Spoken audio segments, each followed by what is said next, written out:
Assalamualaikum warahmatullahi wabarakatuh. Jumpa lagi dengan saya Tama dalam Ada Apa Gerangan 2. Bagaimana kabar kalian? Semoga selalu diberikan kesehatan dan juga rezeki yang cukup. Kembali di Ada Apa Gerangan 2, di mana di sini saya akan khusus membacakan cerita-cerita mistis bersambung. Dan kali ini saya akan membacakan episode terakhir dari cerita Dukun Bayi Desa Mintorogo. Di episode terakhir ini yang mencapai 1 jam lebih akan terkuak semua rahasia dan juga akhirnya seperti apa. Apakah mereka semua selamat? Langsung saja kita simak seperti apa kelanjutannya. Teman-teman Ada Apa Gerangan, ceritanya mulai dari sini. Tak lama kemudian, ia jatuh tersungkur. Kontan Sekar berteriak dan memaksa ingin berlari untuk menghampiri mayat bapaknya. Andai ibunya tak lekas menahannya. "Jangan lakukan itu, Dok." "Bapak, apa yang kamu lakukan, Dok? Mereka bisa tahu keberadaan kita semua." Ibunya yang pernah bergabung dalam Girwani segera mengajaknya untuk lekas berlari. "Lari, Dok, lari." "Tidak, Mak, tidak." Anggota Gagak Hitam terus berdatangan dengan penduduk yang ditawan untuk dibantai di hutan Mintorogo. Ibunya segera memerintahkan untuk lekas berlari. "Ayo, Nduk, lari." Keduanya lantas berniat untuk berlari dalam pekat hutan. Namun, ibunya justru terjatuh begitu beberapa langkah. Sekar menoleh ke belakang begitu dia menyadari kalau keberadaannya diketahui oleh anggota Gagak Hitam. "Hei, jangan lari!" Sekar sempat melihat 2 anggota Gagak Hitam berlari ke arahnya dengan memegang obor untuk terus memburunya. "Lari, Nduk, lari!" Dengan menangis Sekar menggeleng. "Larilah, Nduk!" pinta ibunya yang sudah tak sanggup untuk berdiri karena kakinya tersangkut rumput menjalar di tanah dan anggota Gagak Hitam sudah semakin dekat. "Lari! Mama bilang cepat lari, Nduk! Lari!" Sekar seketika berlari begitu mengetahui 2 nyala obor makin dekat ke arahnya. Sekar terus berlari menjauh dengan menerobos pekat dan rapat dedaunan. Dia sudah tak peduli dengan dirinya sendiri ketika satu ranting mengoyak lengannya. Sekar terus berlari hingga langkahnya terhenti ketika mendengar suara teriakan yang diduga suara ibunya. Seketika Sekar memekik. Ia tertahan menutup mulut dengan kedua telapak tangan. Urung Sekar berlari lagi begitu melihat di kejauhan ibunya diseret oleh 2 orang yang tadi mengejarnya. Tampak tangan sang ibu memintanya untuk terus berlari seraya menatapnya seakan menjadi tatapan terakhir. Dan Sekar tak tahu harus berbuat apa untuk menolongnya.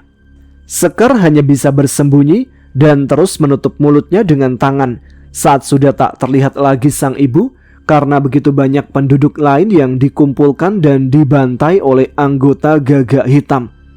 Dengan hati hancur, Sekar terus melanjutkan langkah, berlari untuk makin menjauh. Suara jerit pembantaian terus terdengar. Sekar berlari dengan terus memperhatikan bagian atas hingga langkahnya terhenti di sebuah pohon rimbun. Tangisnya masih menyertai saat dia memutuskan untuk memanjat saja. Entah apa yang ada di pikirannya. Hatinya hancur setelah mengingat sang bapak yang tewas dengan cara menyakitkan.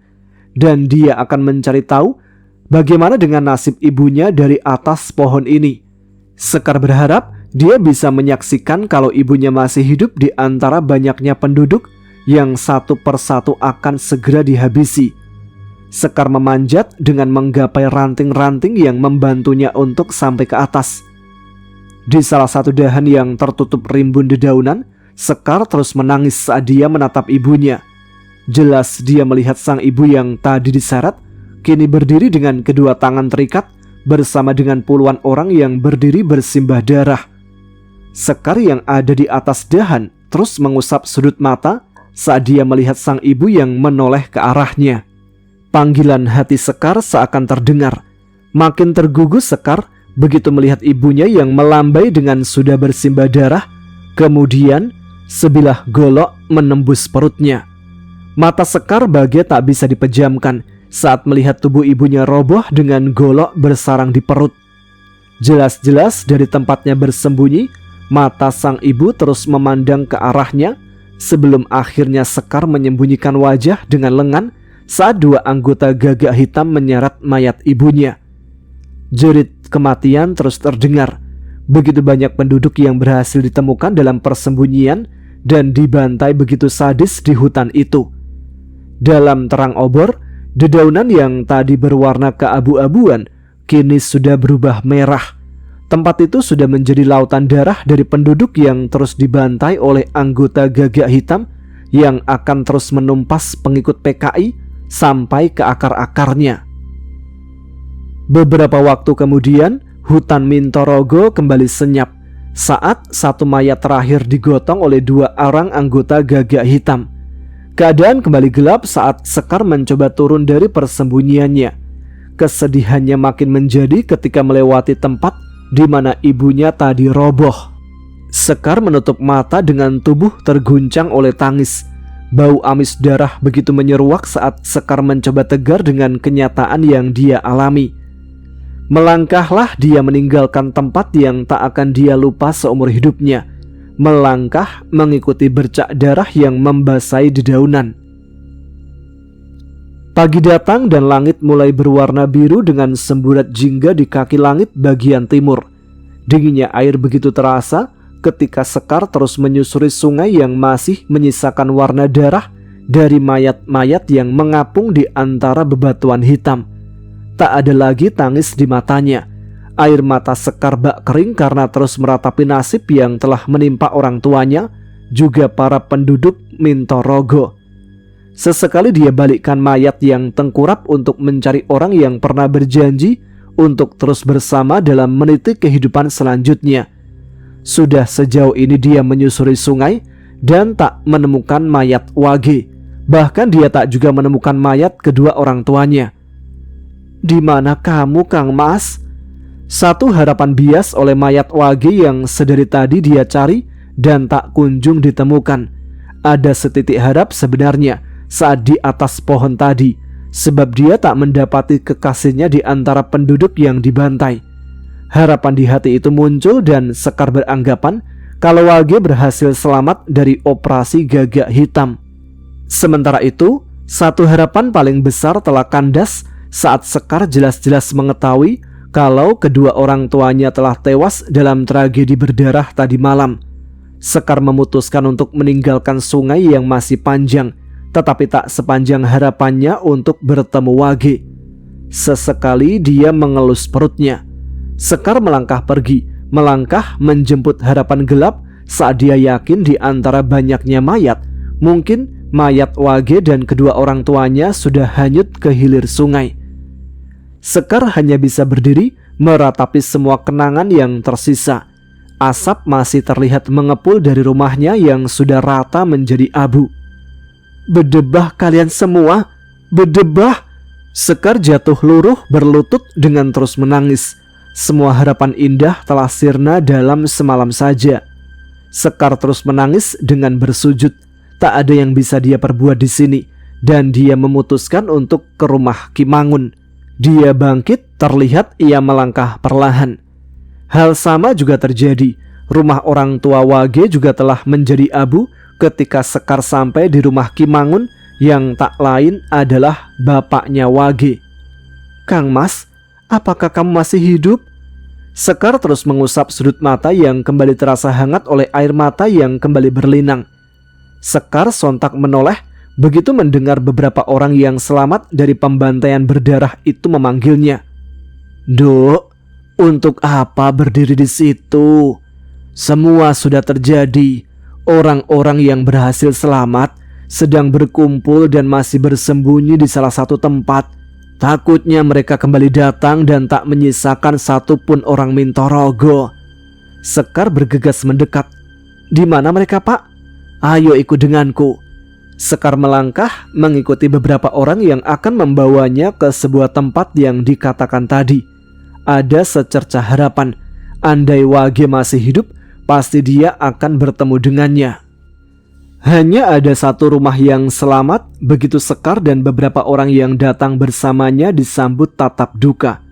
Ada laki-laki dan perempuan, juga beberapa anak-anak yang terus mendekap kaki-kaki orang tuanya. Langit bak runtuh ketika Sekar tak melihat kekasihnya. Makin yakin ia saat di antara mereka yang berdiri tak juga melihat Wage. "Pak, apakah dari kalian ada yang melihat Wage?" Dijawab geleng oleh beberapa lelaki yang bertelanjang dada. "Aku pikir hanya ini yang tersisa dari Mintoro Gondo," jawab lelaki itu menoleh sejenak, lalu kembali menatap abu rumah dan beberapa mayat yang dibiarkan begitu saja tergeletak. Lemas lutut Sekar seketika. Dunia yang mendadak gelap. Beruntung beberapa lelaki berhasil menangkap tubuhnya yang limbung. 4 tahun kemudian, Mintorogo sudah berbenah dari pembantaian malam itu, dan sejarah kelam akan terukir abadi di desa ini. "Sekar? Sekar!" Pintu kemudian terbuka. "Ada apa, Minah?" "Aku melihat Wage.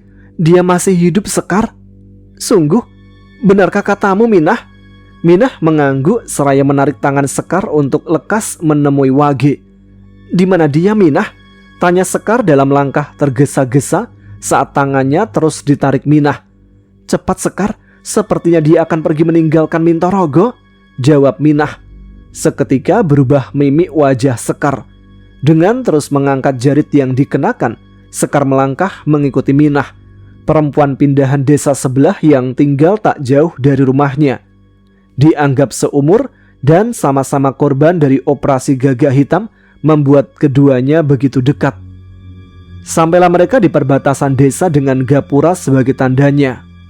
"Itu, kamu lihat itu kan?" Sekar berdiri di samping Minah dengan hidung mulai kembang kempis menahan haru. "Kang Mas!" teriaknya. Wage ternyata selamat dari tragedi itu. Seketika menoleh tanpa melangkah sedikit pun. Justru Wage tampak tertunduk. Sekar lantas berlari menyusul Wage. "Kang Mas! Kang Mas Wage!" Sumringah senyum Sekar setelah yakin kalau itu Wage kekasihnya. "Kang Mas!" Sekar terus berlari untuk menghampiri Wage. Sepertinya benar apa kata Minah. Terbukti banyak gerobak bedati yang akan membawa beberapa orang meninggalkan Mintorogo. Sekar segera meraih kedua tangan Wage yang masih tertunduk. Sekar mencoba memeluk Wage, namun dengan cepat Wage menolaknya. "Kenapa, Kang Mas? Ini aku." "Aku Sekar, Kang Mas. Ini aku. Bertahun-tahun aku mencari keberadaanmu, Kang Mas. Semua begitu menyiksa, hingga aku tak bisa menyelamatkan bayi yang aku kandung. Dia bukti buah cinta kita, Kang Mas. Aku tak mampu mempertahankannya. Aku tiba-tiba terbangun dari pingsan dan mendapati kakiku sudah penuh darah." Sekar menceritakan itu seakan ada sesal karena bukti cintanya tak bisa hadir untuk menemui bapaknya. "Maafkan aku, Sekar," dingin suara Wage. "Maaf? Maaf untuk apa, Kang Mas? Aku bahkan sangat bahagia. Akhirnya kita bisa bertemu kembali setelah bertahun-tahun. Aku selalu menunggu kabar dan ingin tahu keberadaanmu." "Aku harus pergi ke kota, Sekar." Ke kota? Bagaimana denganku, Kang Mas?" "Maafkan aku." "Kang Mas, kamu yakin akan meninggalkan Mintorogo? Meninggalkan aku, Kang Mas?" Jelas mata Sekar berkaca-kaca. "Aku bahkan selalu berdoa untuk bisa dipertemukan denganmu, Kang Mas. Kedua orang tuaku tak selamat pada malam itu. Anak kita juga tak selamat. Aku keguguran, Kang Mas. Beban batin ini terus menghimpitku. Tragedi itu, cinta kita dan semua kesendirian yang aku jalani selama ini, semua terbayar hari ini, Kang Mas. Akhirnya aku bertemu denganmu." Bahkan Wage tak juga mengusap air mata Sekar seperti yang biasa ia lakukan kala itu. Wage hanya tertunduk tanpa berkata-kata lagi. "Katakan sesuatu untukku, Kang Mas." Wage masih diam. Lalu diangkat wajahnya pelan. "Ayo kita kembali, Kang Mas." Wage menggeleng.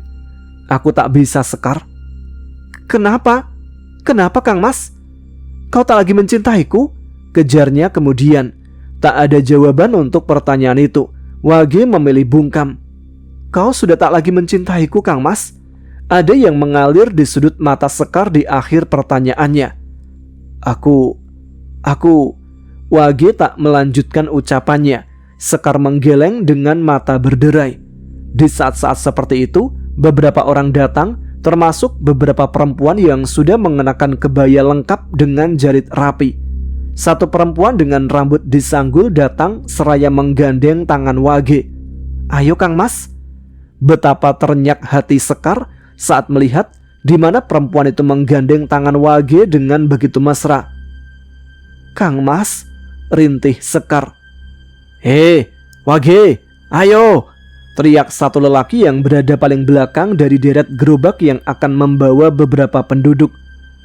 "Dia istrimu, Kang Mas?" Sekar memberanikan bertanya meski semua terlihat kabur oleh air mata yang menghalangi pandangannya. "Dia siapa, Kang Mas?" Pertanyaan itu juga datang dari perempuan yang terus menggandeng lengan Wage.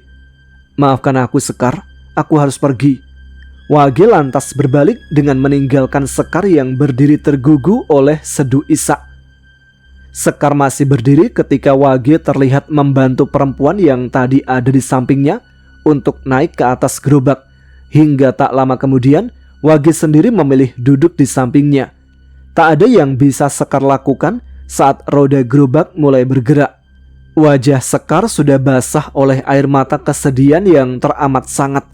Baru saja dia mendengar kabar orang yang selama ini dia nanti dan hendak menemuinya itu terlaksana dengan akhir hatinya luka. Iring-iringan gerobak bergerak. Seru satu lelaki yang mengendalikan pedati. Tampak Wage menoleh ke arah Sekar yang terus menatapnya. "Kang Mas." Sekar tersadar kalau cintanya mulai menjauh pergi. Bergegas dia mengejar iring-iringan gerobak di mana telah membawa separuh hatinya. "Kang Mas, tunggu! Jangan pergi, Kang Mas!" Sekar terus berlari untuk mencoba mengejar gerobak yang membawa Wage. Tubuh Sekar tersungkur ketika jarit yang dia kenakan menahan laju langkahnya. Terlihat Minah berlari untuk membantunya. Di dalam pelukan Minah, Sekar menumpahkan isi hatinya. Betapa lara di hati kian ia rasakan. Minah terus memeluk Sekar yang terduduk di jalanan tanah. Meninggalkan cerita yang telah lama terjadi, kini kembali kepada Mak Sekar. Mak Sekar masih terbaring dengan sudut mata terlihat basah setelah mengenang apa yang telah menimpa hidupnya selama ini. Juga awal pertemuannya dengan lelaki yang dulu pernah meninggalkan luka menganga di hatinya.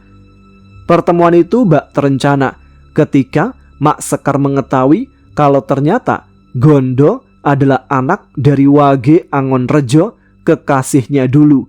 Bahkan sampai sekarang Wage masih kekasihnya. Ia menganggapnya begitu setidaknya. Hati Mak Sekar masih bergetar kala mengingat untuk kali pertama setelah puluhan tahun berpisah. Dan ia kembali menyapa Wage kekasihnya waktu itu saat bertemu di rumah Gondo. "Bagaimana keadaanmu, Ki?" "Seperti yang kamu lihat, Nyi, aku masih diberi kesehatan," jawab Ki Wage seraya memandang Mak Sekar yang berdiri tak jauh di hadapannya. Canggung terasa bagi Mak Sekar saat mencoba menatap Ki Wage, seperti ada sesuatu yang belum selesai di antara mereka berdua. "Kamu sendiri?" Mak Sekar tak menjawabnya ketika Nyi Lasmi muncul dengan baskom bliri di tangannya. Mak Sekar beranjak dari pembaringan. "Kenapa kau kembali lagi ke Mintorogo setelah luka ini mengering, Kang Mas?" Mak Sekar mengusap sisa air mata duka dari masa lalunya dengan Ki Wage. Nanar mata Mak Sekar dengan sungging senyum culas. "Awalnya aku hanya memanfaatkan Gondo untuk memfitnah Mari. Tetapi setelah kau datang, Kang Mas, dan mengetahui kalau Gondo itu anakmu, kau, anakmu, cucumu, dan semua keluargamu harus mati, Kang Mas, harus mati. Bagaimana aku juga telah kehilangan anak yang aku kandung. Dia anakmu, Kang Mas, anakmu." Mengepal tangan Mak Sekar, ia hantam ke dinding. Betapa dendamnya masih berkobar. "Maafkan aku, Kang Mas. Sungguh hati ini masih mencintaimu. Tetapi kau dan keluargamu harus mati. Cinta telah membunuh harapan terbesarku kepadamu. Cinta pula yang akan membunuh semua keluargamu. Kau harus mati tanpa perlu aku mengotori lagi tangan ini, Kang Mas. Sekali tepuk, 2 dendamku akan langsung terbalaskan untuk Mari dan dirimu, Kang Mas. Aku benci kalian semua. Tergugu Mak Sekar dalam tangis yang tak bisa ia terjemahkan. Entah apa yang menyelimuti hatinya. Semua berkecamuk di dada antara dendam, kebencian, serta masih besar rasa cintanya pada Ki Wage. Aku benci kalian. Mak Sekar terus berteriak meski hatinya meneriakkan hal sebaliknya. Kenapa kau kembali ke Mintorogo, Kang Mas? Kenapa? Akan tetapi, aku sudah tidak mencintaimu, Kang Mas. Mak Sekar sedang berbohong pada dirinya sendiri. Sejenak kobar dendam serta sakit hati kontan menghentikan tangisnya. Tidak, Mak Sekar tak bisa menghentikan itu. Kang Mas Wage, aku mencintaimu, Kang Mas. Dia terus menangis. Untuk kali ini bisa, Mak Sekar mengangkat wajah. Keriput di wajahnya masih terlihat jelas saat dia mengatupkan rahang. Sejurus kemudian, matanya tajam menatap arah jendela.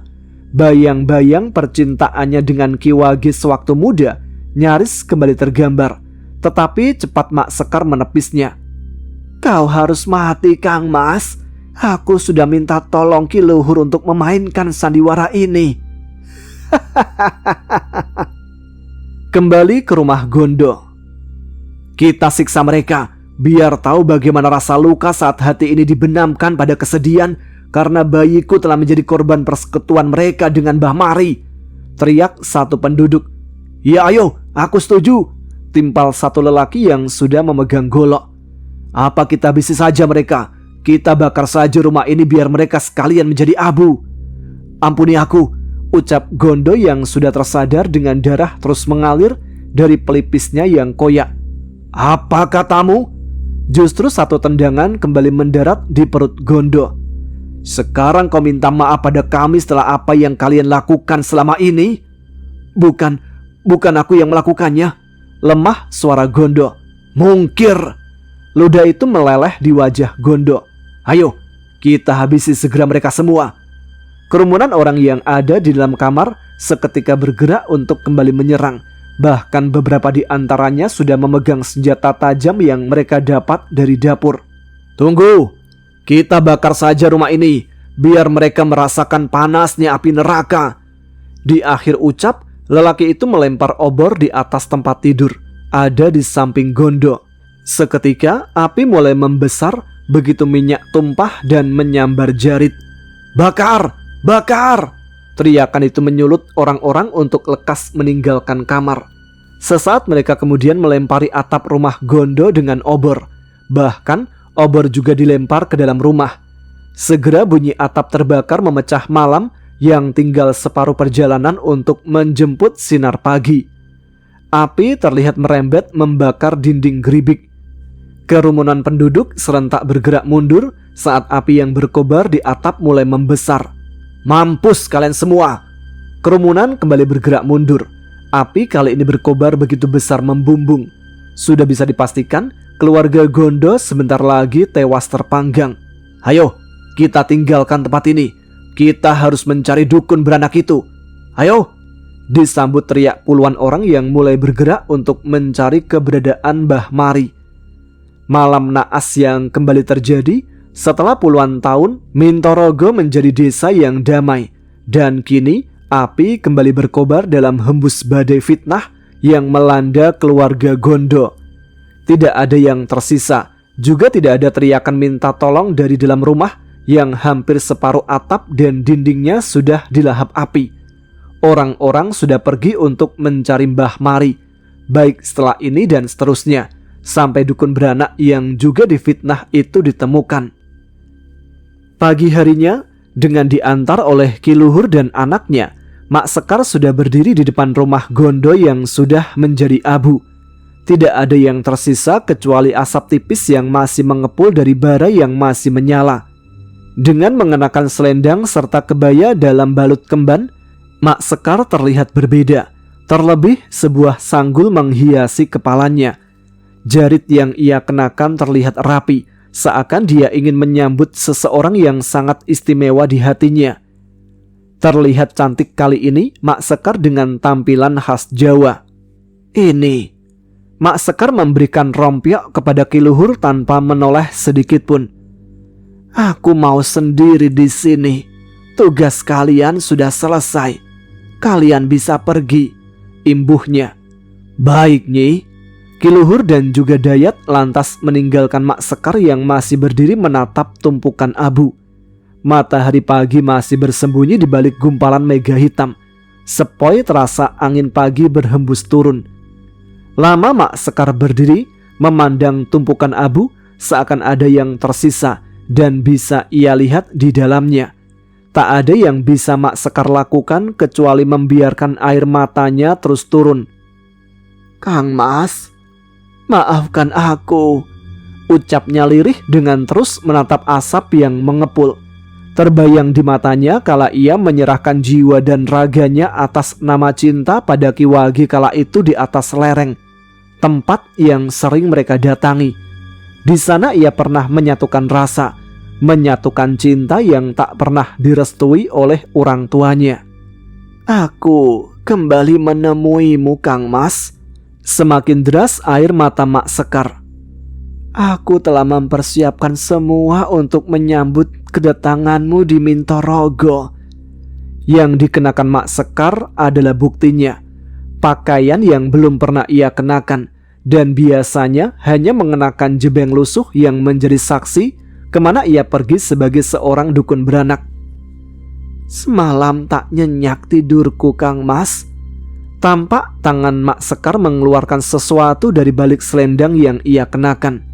Mak Sekar tampak menarik sesuatu dari tangannya. Air matanya makin deras turun meski ia mencoba memejamkan mata.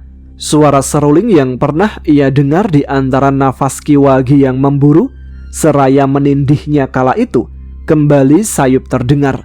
Sepoi angin di atas lereng desa Mintorogo seakan masih bisa ia rasakan. Terasa sejuk, sesejuk janji Ki Wage yang tak akan pernah meninggalkannya. Tidak akan ada yang mampu memisahkan cinta kita. Andai aku mati, tolong jaga hati ini. Aku juga pasti tidak akan mampu hidup bila mendapati kau pergi dengan membawa hati ini, Sekar. Hidup dan matiku untukmu, Sekar. Hidup dan matiku juga untukmu, Kang Mas. Semua kenangan terus dibentang seiring Mak Sekar menghunuskan senjata yang telah ia persiapkan. Dia memekik tertahan. Tubuh Mak Sekar diam tak bergerak. Darah terlihat menetes dan kembali membasahi tanah Mintorogo. Makin dalam Mak Sekar menghunuskan senjatanya sendiri yang sudah bersarang di dada. Mak Sekar menusuk hatinya. Darah terus menetes dari ujung keris yang digenggam kuat oleh Mak Sekar. Hati ini hanya untukmu. Untukmu, Kang Mas Wageku. Tubuh Mak Sekar luruh lalu roboh. Sisa cinta itu masih terlihat dari nafasnya yang mulai pendek. Kita tidak boleh buta dengan yang sedang terjadi, Sekar. Mereka bisa saja datang ke Mintorogo dan menumpas habis penduduk. Mereka tidak akan membiarkan anak-anak para PKI untuk hidup. Mereka akan membunuhnya, termasuk kita, Sekar. Para pengikut PKI akan dihabisi sampai ke akar-akarnya. Aku bukan anak PKI, Kang Mas. Lupakan itu, Sekar. Tugasmu hanya membawa segera orang tuamu. Aku mencintaimu, Sekar. Aku bahkan tak sanggup bila harus berpisah denganmu. Nafas Mak Sekar mulai tersengal-sengal. Matanya membelalak sejenak. Pekik tertahan sebelum akhirnya mata Mak Sekar terpejam untuk selamanya. Cinta yang dulu terasa manis bak kembang gula kini menjadi pahit menghitam menjadi dendam.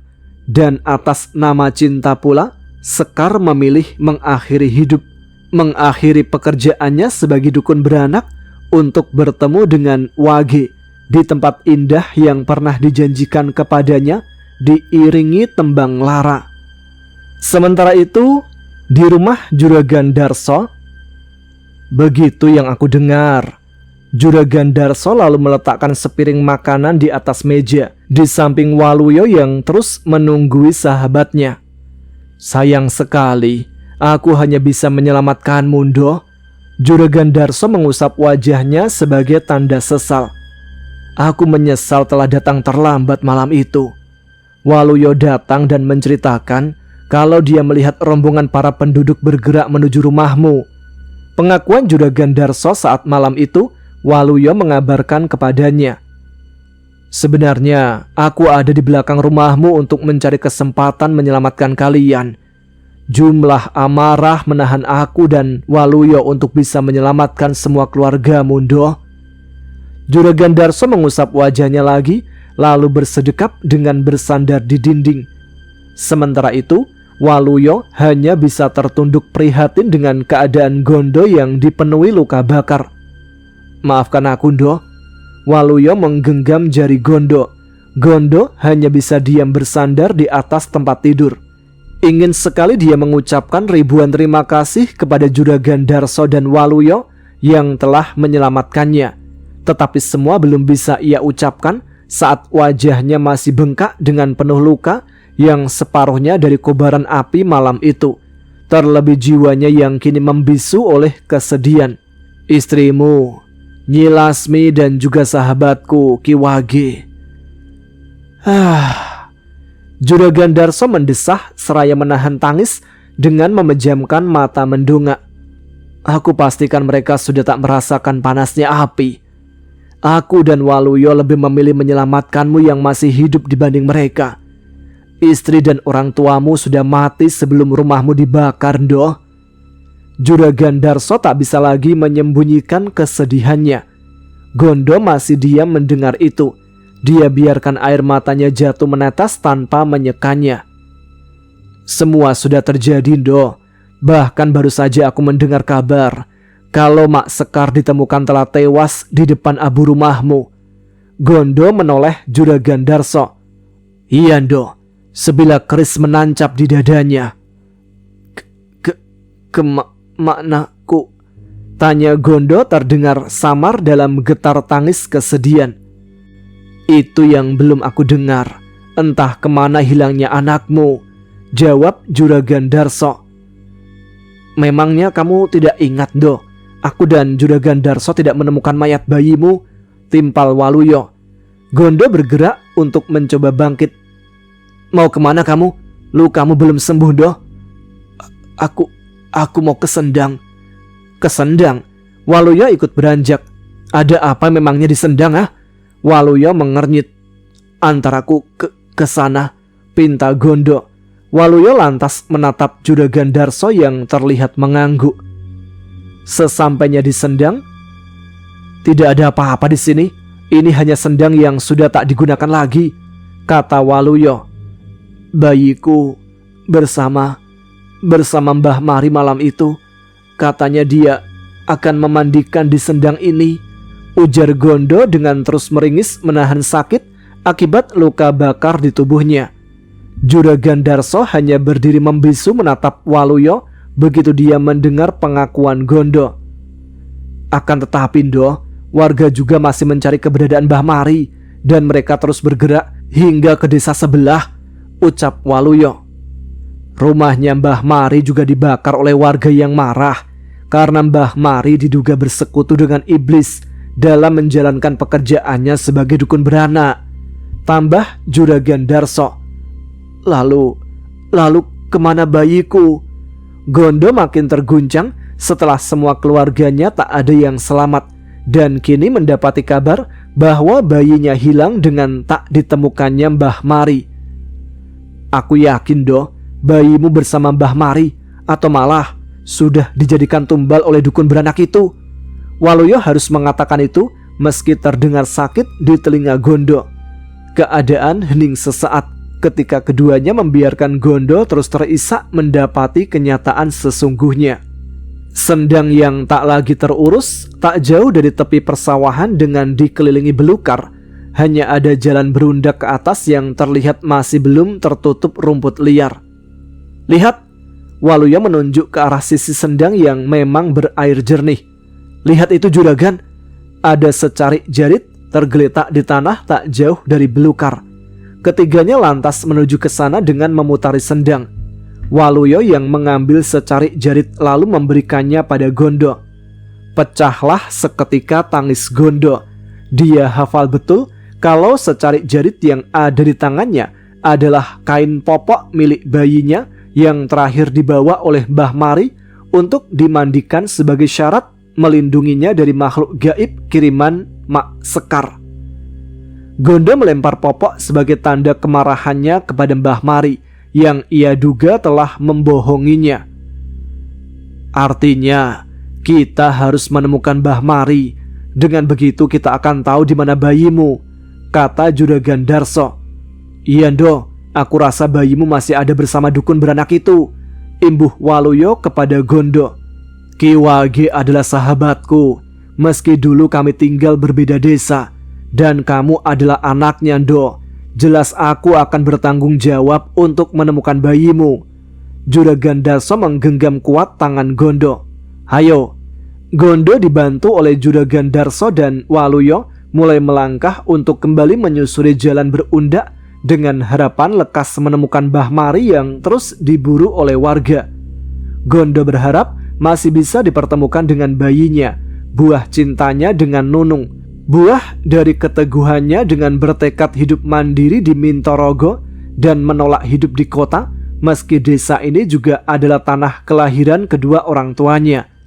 Ketiganya terus melangkah menjauh, meninggalkan Sendang yang bersanding dengan kesunyian belukar. Kejadian besar baru saja terjadi di Mintorogo dengan tragedi kobar dendam yang membakar istri dan orang tua Gondo. Ditambah ditemukannya Mak Sekar yang memilih mengakhiri hidup karena cinta membuat desa gempar. Penduduk akan terus mencari keberadaan dukun beranak yang sering mereka undang ke rumah tatkala istri-istri mereka mau melahirkan. Jelas keberadaan Mbah Mari menjadi ancaman berikutnya dari fitnah yang telah ditebar ke tiap-tiap kepala penduduk Mintorogo.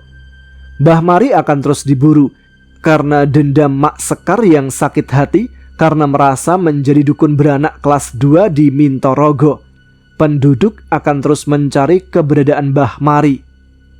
7 tahun kemudian, rumah gubuk dengan halaman dipenuhi daun-daun kering menambah suasana makin menakutkan. Meski tertutup oleh rapatnya dedaunan dari pohon yang menjulang, tetapi langit jelas terlihat sudah lindap. Sandikala baru saja dimulai. Seorang anak perempuan terlihat memainkan sebuah boneka dari ranting yang diikat akar pohon, sementara kepala bonekanya terbuat dari batok kelapa kering. Dengan jarit sebisanya ia mencoba menggendong boneka sederhana itu. Untuk sekian kali ia harus memungut kepala boneka yang lagi-lagi jatuh menggelinding. Sudah ketiga kalinya saat ia terus berusaha menggendong, dan itu selalu berakhir dengan langkah untuk memungut kepala boneka kembali. Duk, sudah surup, masuk.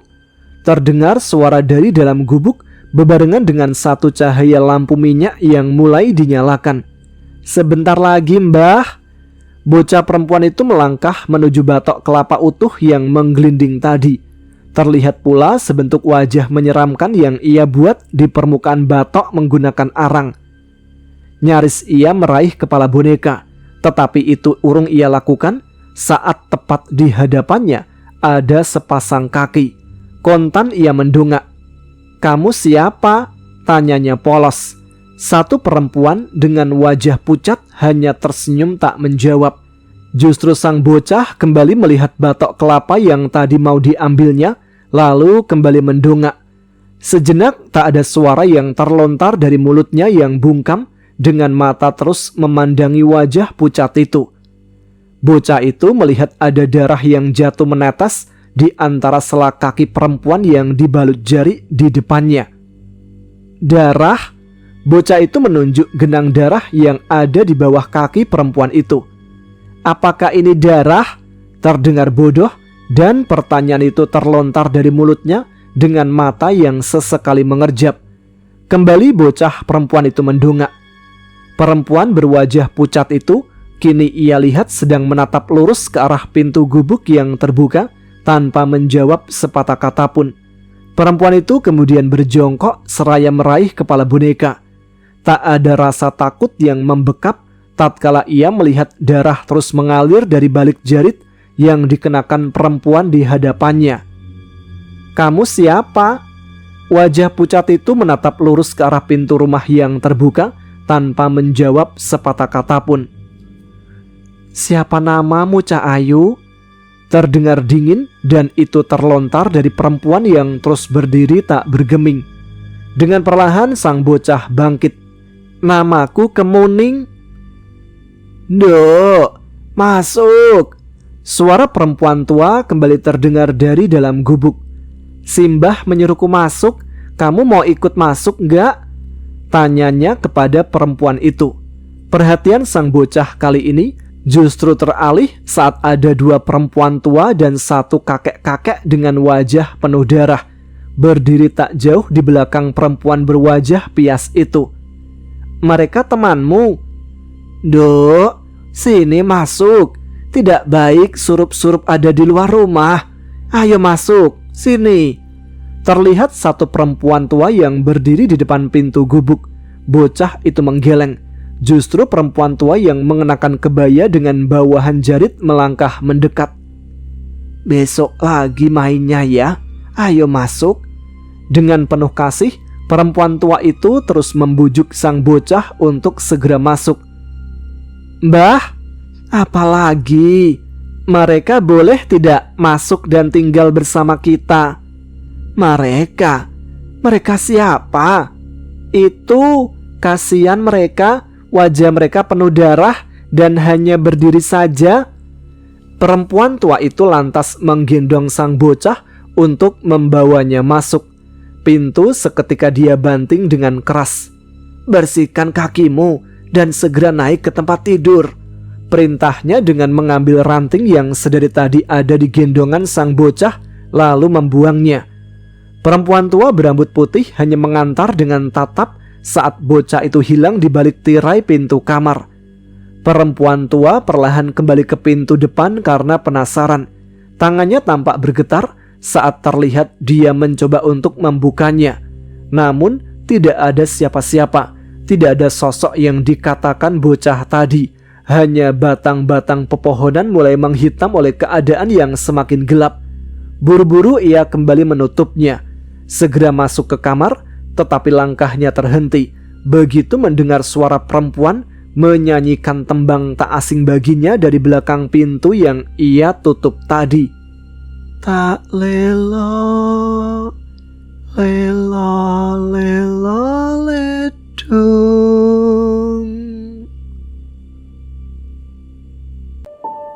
Oke teman-teman, itu dia akhir cerita dari Dukun Bayi Desa Mintorogo.